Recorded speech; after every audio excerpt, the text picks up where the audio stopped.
This is on palliatives now. We have reports that the Akwa Ibom State government has launched the second phase of its palliative distribution program to assist citizens affected by the economic challenges resulting from fuel subsidy removal. Now, during the event in Ibesipo, Asotan, over 5,000 vulnerable individuals received rice, beans, and gari. The initiative, led by the Bulk Purchase Agency, aims to alleviate hardship with beneficiaries selected through a social register. And also, the Governor, Umo Eno, encouraged citizens to return to farming as a sustainable solution to hunger. Okay, this is where we have reports that recipients, including the elderly, express their gratitude. But then, let's go straight to it. The focus I want us to have on this topic is the palliative distribution. Just yesterday we had, no, was it 2 days ago? We had sort of like a heated argument in the studio concerning palliatives and what people think. Some people feel like this is not what we need. Some other people feel like at least this is, an emergency measure that would help alleviate hunger or take the people away from hunger. And then when you look at students, then you know that a lot of times when election is close by, you see some of these electorates go, you see some of these people going to the universities to share palliatives to students. Sometimes this is something that is regular in schools. If you're in school, you know. But then I would like to know your thoughts on this particular move and this particular action, the whole palliative distribution thing. What do you think about it, Martins?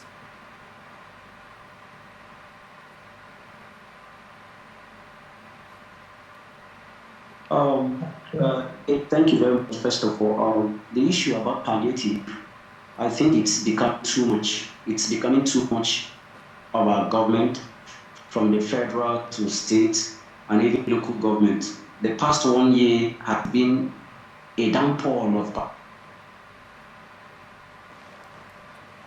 palliatives at all levels, putting palliatives. The question is, 1 year is enough to start fixing certain areas and certain things. These palliatives were supposed to be emergency response. Just imagine, for instance, if you pick from the medical knowledge of emergency, one who has been in an ICU for over 1 year, you can imagine what may have happened to that particular patient. So I think the government should do better. They should do better, even as we appreciate the palliatives they are distributing. The government should do better. What are the programs on ground? They should start establishing, putting programs on ground that will help sustain, that are sustainable, that will help Nigeria get salvaged from the situation she's being faced with now. How long do we continue with this distribution?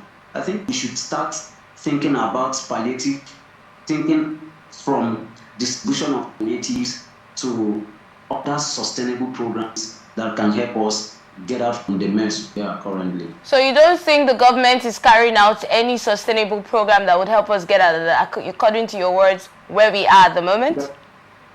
There's none that I know. There is none that I know. We keep living in hopes. There is none. We've not been told so and so thing is on ground.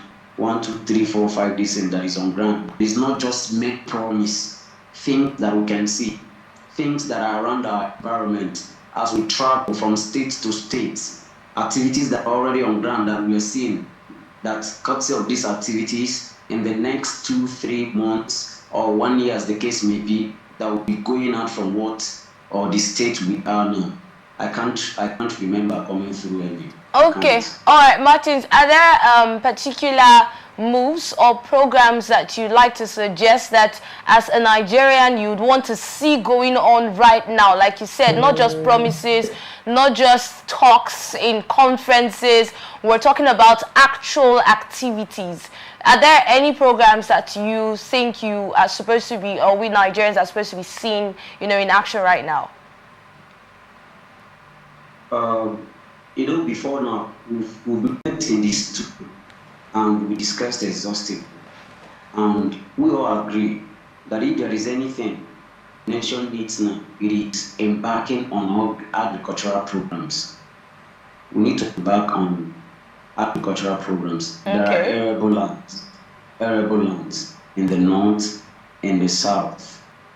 How do we get the government to actually fund this particular program? How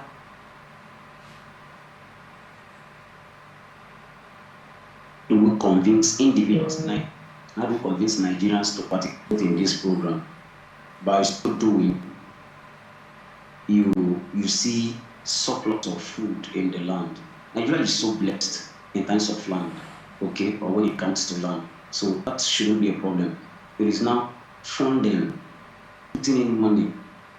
There are so many in agriculture we can actually put in funds into, and in the coming days we will see all these things being resolved. These are things we want to see. Deal with the issue of transportation, because fuel is very expedient. Even when these products are available, they move into places where we are to get these particular products, you need transportation. Transportation is very expedient. We'll tackle the place of fuel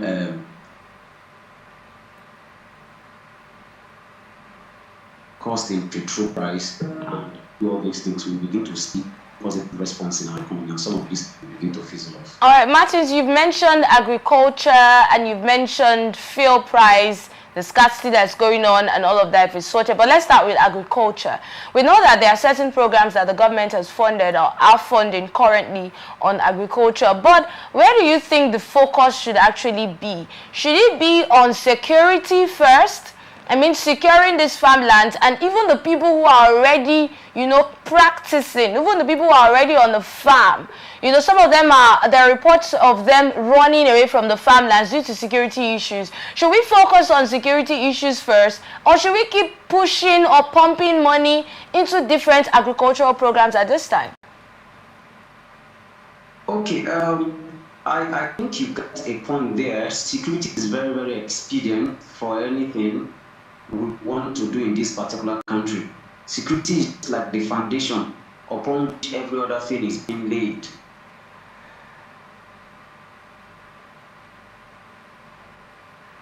You can't be building when your house is on fire. So I thought for this particular time, with the federal government put up plans of deploying the military into some of these farmlands, okay? Bringing out their plans to deploy military into some of these farmlands in order to secure farmers. I don't know if such plans have changed, because I actually said that particular initiative some weeks back while we were in the studio, that such initiative was a welcome development.